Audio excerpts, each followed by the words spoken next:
Olá pessoal, tudo bom? Espero que estejam bem vocês.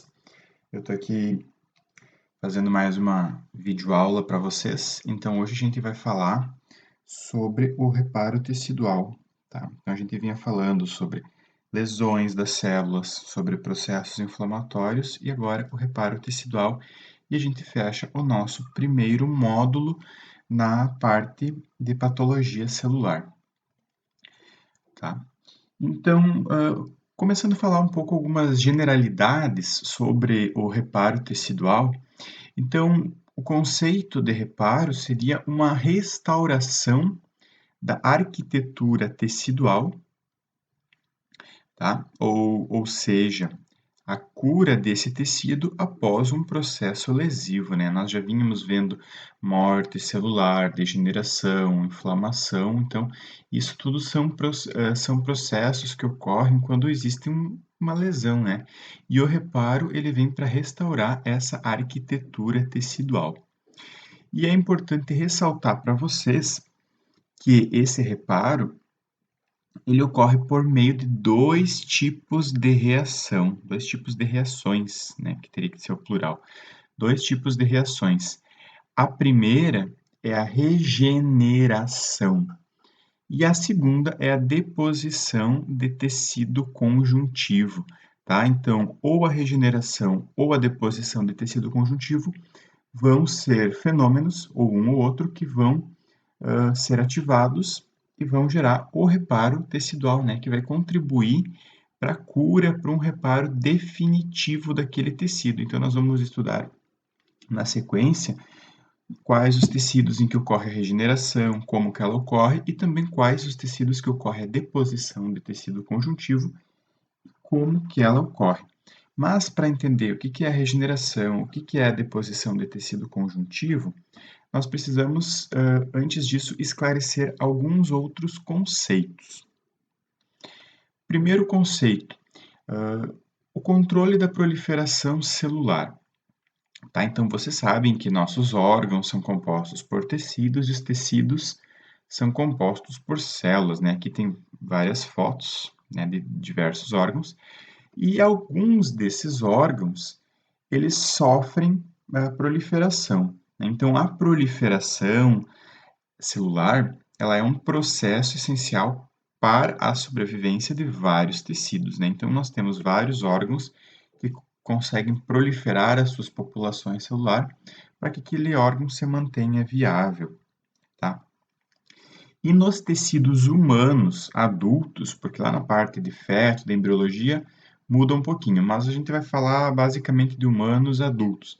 Os tecidos humanos adultos são classificados em tecidos lábeis, tecidos estáveis ou tecidos permanentes.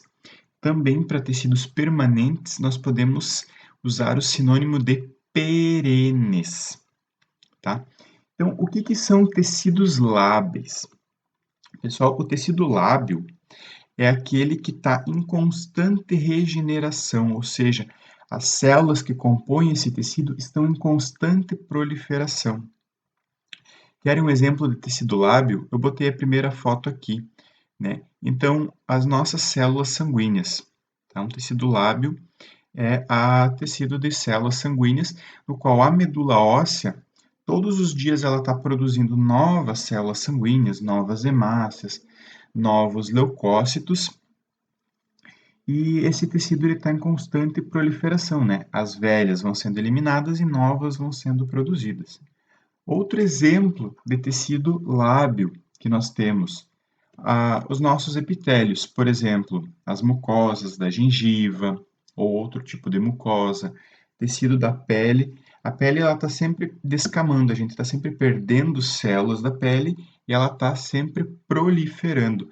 Então, os epitélios, de maneira geral, são classificados dentro dos tecidos lábeis. Tá? Os tecidos estáveis, como o nome já diz, as populações celulares são estáveis, ou seja, elas não estão em constante proliferação. Porém, quando ocorre uma injúria para esse tecido, alguma coisa que leva esse tecido a ficar lesionado, as células podem proliferar. Querem ver um exemplo de tecido estável? É o fígado, né? Então a gente sabe que o fígado, quando ele sofre uma lesão, ele tem uma alta capacidade de regenerar, uma alta capacidade proliferativa, né?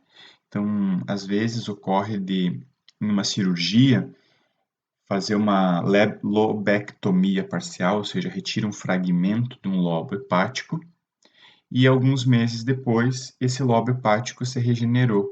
Normalmente, o fígado não tem essa renovação celular, somente quando ele sofre uma injúria, né? Então, isso é uma característica do tecido estável.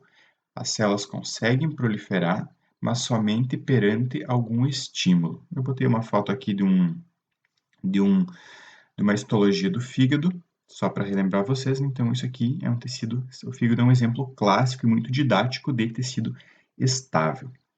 E os tecidos permanentes ou perenes, eu botei aqui uma foto de um tecido muscular, né? Então, o tecido muscular, o tecido nervoso são tecidos permanentes, ou seja, eles não têm capacidade proliferativa, tá? Ou pelo menos não têm capacidade proliferativa alta. Se ela existe, ela é muito baixa, quase nula, tá? Então, tecidos permanentes ou perentes não proliferam. Se o indivíduo sofreu uma injúria nesse tecido, ele vai cicatrizar, a gente vai estudar como que ocorre essa cicatrização, mas não vai ocorrer a proliferação dessas células. Uma vez que foi perdido o tecido nervoso, não vão ser proliferados novos neurônios para substituir aqueles que foram perdidos. Se foram perdidos células musculares, novas células musculares não vão ser geradas, né? Então, principalmente a musculatura estriada, esquelética e cardíaca, não proliferam, e nem o tecido nervoso, tá? Então, esses são exemplos de tecidos permanentes. Entendido o conceito de tecido, a gente precisa estudar um pouquinho sobre o controle do ciclo celular, tá? Por quê? Porque as nossas células, algumas estão sempre proliferando, outras proliferam eventualmente após alguma injúria e outras não proliferam. Mas o que estimula essas células a proliferarem? O principal agente que estimula essas células proliferarem são os fatores de crescimento. Eu coloquei aqui a abreviação FC, então essa abreviação vai aparecer várias vezes nos próximos slides, que quer dizer fatores de crescimento. O que é um fator de crescimento? Então, eu coloquei aqui um esquema. São moléculas, então eu botei aqui em várias delas, né? Uma, duas, três, quatro moléculas que se ligam a receptores celulares. Então, dependendo o tipo de célula que nós temos, essa célula vai expressar na sua membrana celular, né? Então, isso aqui é uma membrana celular, ela vai expressar algum tipo de receptor, e esse receptor ele vai poder ser ligado com o fator de crescimento. E depois dessa ligação, vai ocorrer a ativação de uma cascata de eventos, que aqui vocês podem ver uma cascata de eventos ativando várias proteínas, enzimas, e isso vai estimular a proliferação celular, ou seja, vai estimular a uma mitose, provavelmente, tá? Um exemplo de proliferação celular é a mitose, tá? Então, preciso que vocês tenham claro na cabeça de vocês o que são fatores. São moléculas secretadas por vários tipos de células que a gente vai discutir na sequência e que vão atuar em outras populações celulares para fazer com que essa célula que recebeu esse fator de crescimento consiga proliferar, ou seja, consiga entrar em mitose, por exemplo. Tá? Então, aqui eu coloquei exemplos, né? Fator de crescimento de células epiteliais, ou seja, é aquele que estimula o epitélio, os epitélios a proliferarem. Fator de crescimento de fibroblastos, estimula os fibroblastos do tecido conjuntivo a proliferarem. A interleucina 2 é um fator de crescimento que estimula a, a proliferação de linfócitos CD8, ou seja, aqueles citotóxicos. O fator de crescimento de fibroblastos e do endotélio é aquele que estimula a proliferação de endotélio. A gente vai estudar mais adiante por que serve a proliferação de endotélio, mas já adianto vocês que serve para fazer angiogênese, ou seja, vasos novos. Fator de crescimento vascular, endotelial e linfático também é um outro exemplo que estimula o crescimento vascular, é útil na angiogênese, que a gente estudou lá no processo inflamatório crônico. Então, vários são os fatores de crescimento, né? Existem inúmeros. Esses aqui são alguns exemplos de fatores de crescimento citados. E os fatores de crescimento, eles podem atuar de três maneiras. Da maneira autócrina, ou seja, a própria célula libera o fator de crescimento, ele age no receptor da própria célula, e esse receptor vai ativar uma cascata de fatores e vai fazer com que essa própria célula entre em proliferação, entre em mitose.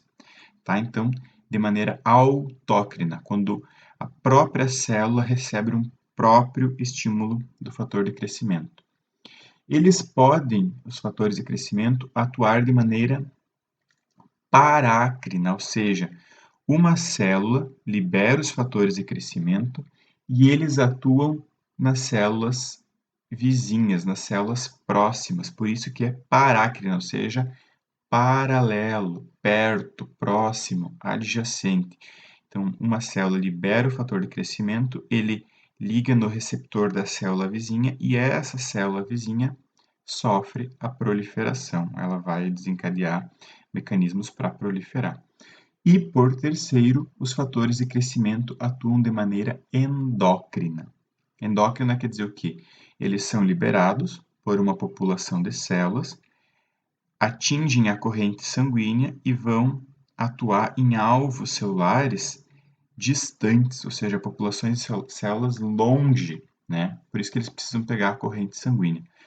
Então, os fatores de crescimento, só para relembrar, atuam de maneira autócrina na própria célula, parácrina na célula vizinha, adjacente, ou endócrina, precisam pegar a circulação sanguínea e atuar em populações celulares distantes. Mas normalmente eles têm o mesmo objetivo, que é estimular a proliferação celular. E esses fatores de crescimento, eles são produzidos por quem?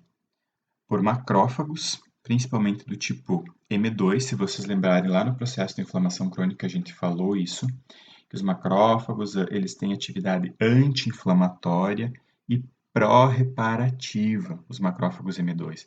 Então, uma das ações desses macrófagos M2 é o quê? É estimular a secreção de fatores de crescimento pró-reparo tecidual acontecer.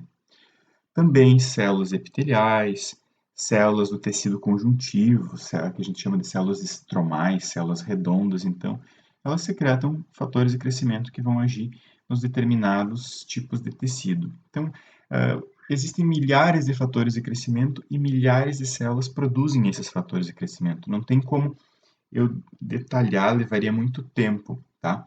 Mas aqui no reparo o tecido é muito importante que vocês saibam que os macrófagos do tipo M2 secretam fatores de crescimento. E os mecanismos de reparo tecidual, eles ocorrem por meio de dois tipos de reação: a regeneração e a deposição de tecido conjuntivo. Então, nos próximos vídeos, nós vamos estudar esses dois mecanismos de reparo tecidual. Primeiro a regeneração e depois a deposição do tecido conjuntivo.